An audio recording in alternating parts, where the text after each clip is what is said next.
စာစကားကြောင့်ကဘာလူကဘာသာအတဝါများတို့သည်ဝိဇာတိဟုသော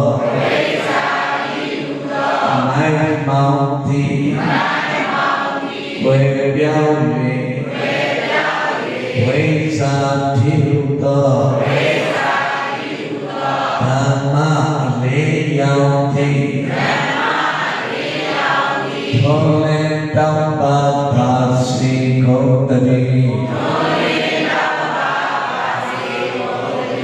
ဘာဘုကဘာသာ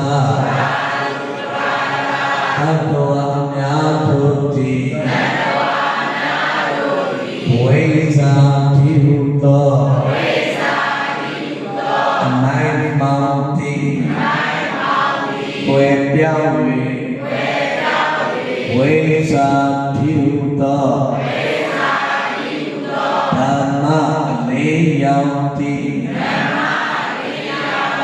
ထောလင်တောင်းပါပါစီကုန်တည်းကဘာလူကဘာသာအတောအများတို့သည်ဝိဇာတိဟုသောမိုင်းမောင်သည်ဝေပြောင်း၍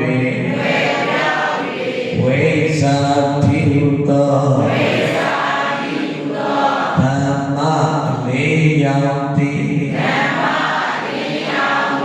ထောလင်တောင်းပါပါစီကုန်တည်း